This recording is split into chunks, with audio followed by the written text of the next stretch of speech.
Hi, everybody. It's Father Nathan. You're on the Joyful Friar podcast. It's great to have you along. Today, my topic is going to be on Advent. The Roman Catholic Church and in the Christian churches, it's a season that is approaching. As I'm recording this program, it's early November, but for those of us who work around churches, you're always working a little bit in advance. I think a lot of occupations are like that.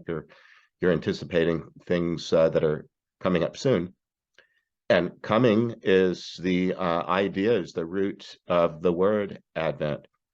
For us, Advent is a season that this year will begin on Saturday night of the weekend of Thanksgiving. While in the media, you're hearing a lot about Black Friday or holiday shopping over that Thanksgiving weekend. As the sun sets on Saturday night, a new year begins for us. The liturgical year in the Christian churches begins with the first Sunday of Advent. We follow the practice of the Jewish people of thinking of the day ending at sunset rather than at midnight.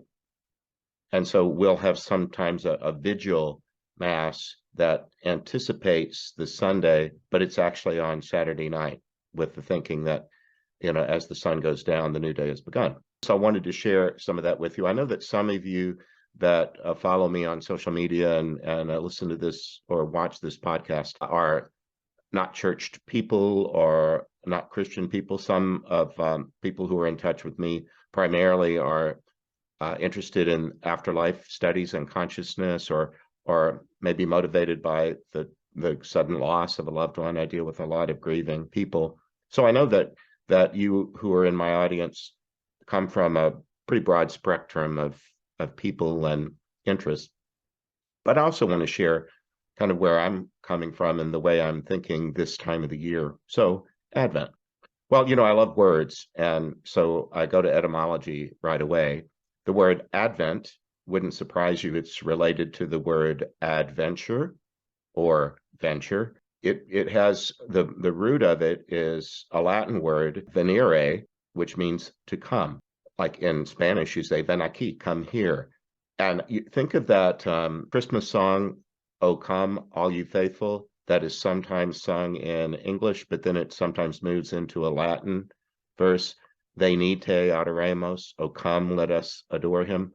So venir, venture, adventure, Advent, they're all part of anticipating something, and in this case, something eagerly awaited, looking forward to a thing with excitement, anticipation, maybe a quiet joy. So Advent is that season. It lasts normally about 4 weeks. Christmas doesn't can fall on any day of the week because it's always on December the 25th. And Advent always starts with the Saturday night preceding a Sunday. So it ends up being shorter or longer depending upon where Christmas falls in the week that year. But normally it's about 4 weeks. It goes back, it really follows the seasons of the year in the Northern Hemisphere where where Judaism and Christianity got their start. So I thought I'd start there with paralleling what's going on in nature this time of the year in the Northern Hemisphere. I live in Tucson, which is known for a really hot or temperate climate. Today happens to be cold. It's gone down into the low 40s, I think high 30s, which for us is unusually cold for early November. It does snow here on the elevations, on the mountains. Down in the valley, it's pretty rare. I have lived places where there are 4 seasons. I once lived in Colorado. I once lived in Oregon, where you watch the turning that happens at the end of the harvest season and the movement towards the world around you going dormant or even looking as though it's died. One of the striking visual motifs of Advent is an Advent wreath. It's a circle of evergreen, and in it are usually little candle stands that are embedded in the evergreen. Up from this evergreen circle come 4 candles, 3 of them purple and 1 of them pink. And in the 4 weeks of the Advent season, 1 candle is lit per week, and it can become kind of a center of prayer for people that keep a home altar, or maybe on the dinner table, or somewhere there can be an Advent wreath where there's a blessing and lighting. If you were to attend a Catholic Mass during the Advent season, somewhere prominently within your field of vision would be an Advent wreath. The purple has to do with, it's a dark color. It also is, in the ancient world, it was the color of royalty because the seeds or barks or whatever it was that were used to make purple dye were rare, hard to come by.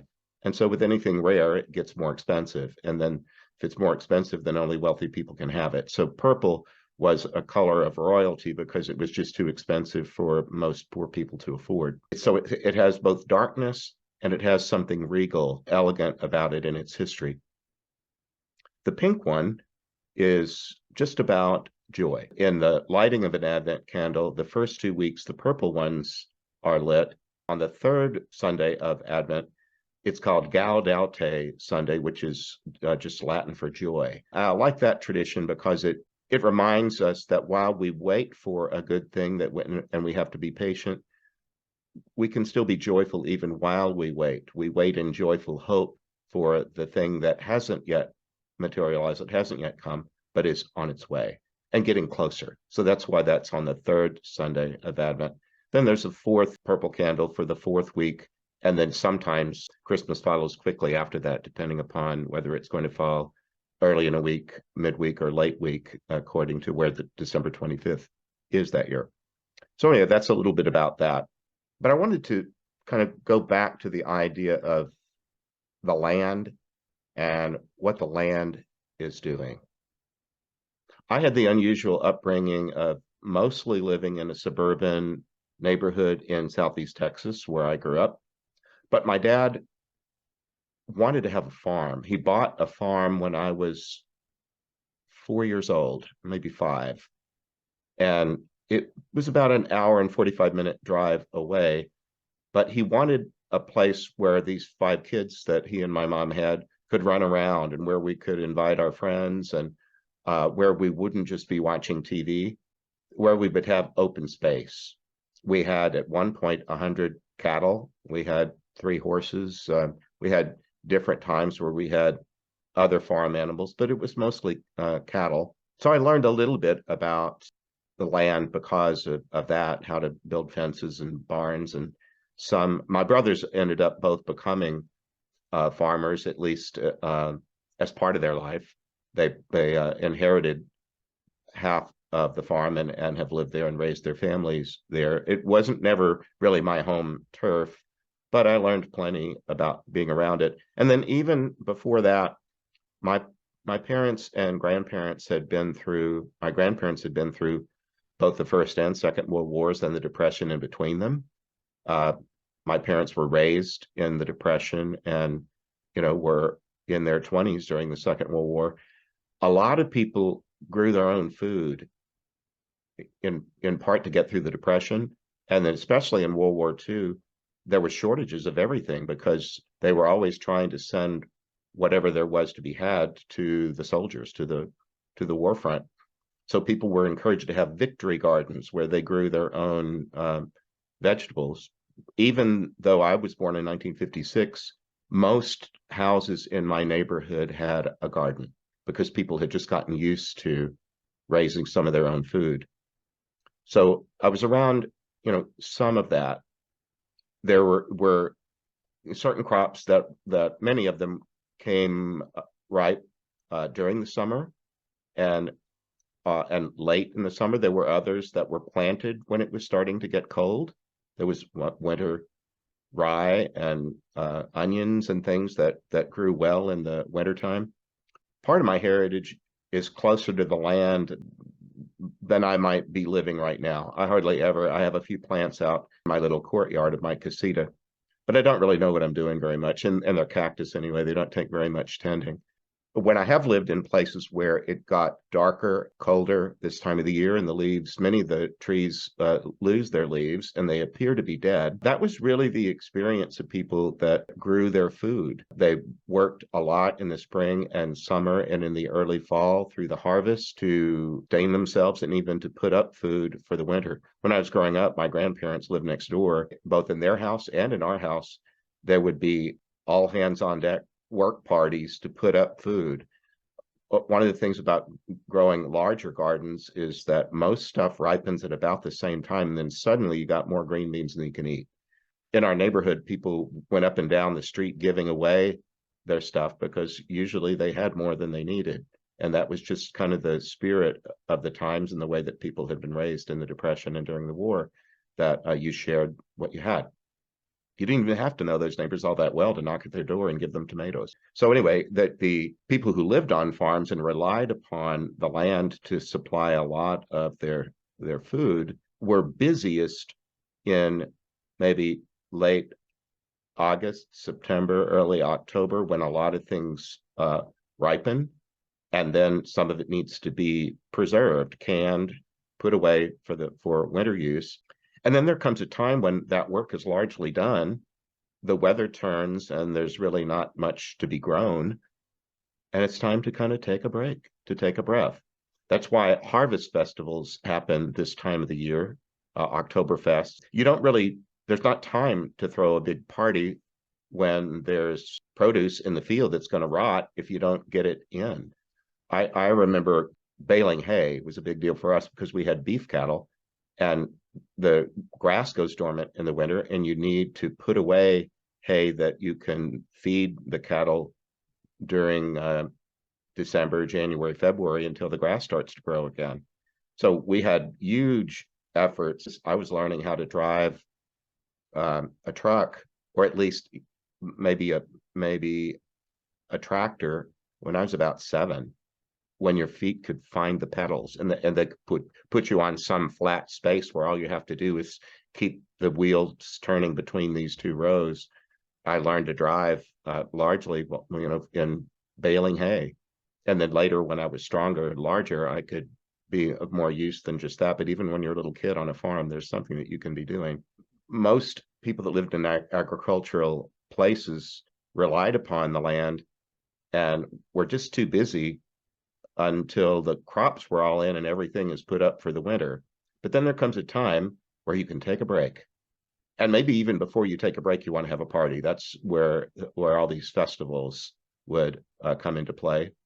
But then after that, when the festival's over with, then it really is time to kind of rest, like the land is resting. That might be time to sharpen tools or to anticipate the next season and so on, but not before you had some rest. And so Advent has built into it a sense of rest. And the irony, which might be helpful to you, is it comes right about the time that commercial Christmas kicks in, and that some people feel busier than ever because of all the hustle and bustle of the holidays, whatever it is you're doing in the month of December. So the Advent season can be a kind of a check on that you're entitled to some downtime, to some peace. The fact that the sunlight is shorter, the days seem shorter, and there's more indoor time, it might dispose itself to a little more calm, maybe the opportunity for self-reflection, for quietude. So for those of you that have some sort of prayer practice or spiritual discipline that you do on a regular basis, if Advent wasn't a part of your imagination already, maybe you can add it to it. The reason that Advent wreath has a circle of evergreen at the bottom of it is because most earthscapes, most landscapes include both deciduous and conifer trees that drop their leaves and appear dead, and those that keep their leaves all year long. So the greenery was a kind of a reminder that even though it appears that all of nature is going into a sleep of death, that part of it stays alive. So the ancients would decorate during these months with greenery, deck the halls with boughs of holly, with greenery and berries that were bright in the wintertime, just as a way of reminding themselves that even when death and darkness appear to be ascendant, taking over, that there's still life. One of my favorite Advent scriptures is from the prophet Isaiah. It's usually used in the first weekend or the first or second weekend in the Advent season at masses in public worship. It goes like this: a shoot shall sprout from the stump of Jesse. Jesse, or Jesse tree, was an image of Israel, and that the tree had been chopped down and was nothing but a stump. But if you've been around some stumps that have been where a tree has recently been chopped down, sometimes you give it a little time, and all of that energy that's in the root system begins to come back up to the surface and try to rebuild what was lost. Sometimes a tree that's been chopped down will send up a new shoot. I saw that on our farm. In fact, when you have fence rows on a farm, you don't really want trees growing up and then they mess up the fence. And when I was little, did you ever dare or say when you were a child, there's nothing to do? Did you ever complain in the presence of an adult, oh, there's nothing to do around here? Well, we never did, because that meant you would get sent to the garage or to your room to clean the closet, or there was always something, that some unpleasant chore to be done if you ever let on that there was nothing to do. Well, on a farm, the thing that you could be sent to do when there was nothing to do was to clean a fence row, was to take little machetes or some sort of like hedge clippers or something, where you would go up and down a fence row where the machinery couldn't get. A mowing machine couldn't go between the posts. And you, as a little kid, I'd be sent out there to clean the fence row. And that often meant seedlings of trees that were beginning to grow up and would ruin the fencing were to be cut down. And sometimes a tree would have gotten a good enough head start in a fence row that despite your efforts to keep it from growing, you could keep chopping at it, but it would keep sending up a shoot. Sometimes these trees were just determined to grow there, whether you wanted them to or not. So I have that memory of watching nature have a kind of resoluteness about it, that no, I'm going to grow in spite of being cut down. Well, that's an image, especially for any of you who feel cut down right about now.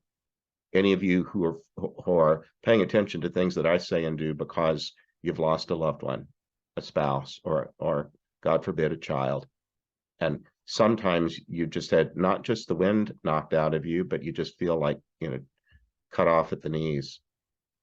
That's an image that I love about the Advent season is, yes, sometimes it looks like everything around you is dying or dead, except a shoot shall sprout from the stump of Jesse. When I preach that, I ask people to look around their circumstance, around their household, their neighborhood, their whatever's in their imagination, and say, yeah, this part sucks. This is a really hard season of my life. I don't like this at all. I don't know how I'll get through it, that kind of thing. And then look for, where is there a shoot sprouting? Where is there some new growth? There always is. Think of it, your nails, your hair, they're growing all the time. You don't notice it. You have to keep trimming them. There's something about our lives that has this vitality in it, that even when we feel like everything is going the wrong way, we still keep living and renewing ourselves somehow. We continue to grow. So that's a favorite idea of the Advent season to me, that don't let the weather around you or your field of vision be surrounded by only apparent death and darkness, cold. Look for the sprout, the shoot that will sprout from the stump of Jesse. Even the idea of lighting a candle in the darkness, that's common, in the northern hemisphere. As the growing season, the days get from the summer solstice in late June to the winter solstice in late December, the days get shorter and shorter and shorter incrementally, just a tiny bit. But for that 6-month period between the summer and winter solstices in the northern hemisphere, that the days get a little darker each day, a little less light, until you get all the way to the winter solstice, and it's the darkest time of the year. Well, that there were already in Northern Europe festivals around bonfires and Yule logs and so on, festivals of light, sometimes beckoning the sun to come back, having an annual festival of, like attracting light, lighting a bonfire to get the sun's attention and to tell it, please, to come back because we're going to need you in the next growing season. Well, Christian people saw that people already had this custom, and one of the kind of strategies for talking about the person of Jesus is, yeah, he got cut down too. He was crucified while a healthy young man, but he came back only 3 days later. We believe that he's the light of the world. So we didn't exactly know when his birthday was. He wasn't a famous person at the time of his birth. Nobody was standing there writing down, oh my God, it's his birthday. But they chose to celebrate it at the darkest time of the year because they believed he is the light that comes into the world. That's part of the basic Christian message, that Jesus is light of the world. And so his birthday gets celebrated around the time of the winter solstice for that reason. And so our Advent season points in that direction. You needn't be a Christian necessarily to kind of get in the rhythm of that idea that, and if you wanted to borrow from it, that's why I bothered to teach about it at all and make it available online, is that I believe that the world will be a more unified place if we understand each other and the way that our hearts and our imaginations work. And for those of us that practice one of the world's great religious traditions, or maybe an indigenous tradition, that around this time of the year, as winter comes on or approaches, that the movement of light overcoming darkness is common in Hanukkah and in Advent candles and Christmas lights, bonfires. I hope you enjoyed this episode of The Joyful Thanks for Friar. being a part You can visit me this at Advent series. God bless you. nathan-castle.com. Bye-bye. Send me a message by clicking the contact button. If you'd like to support this podcast, you can make a donation by clicking the donate button. See you next time. God bless.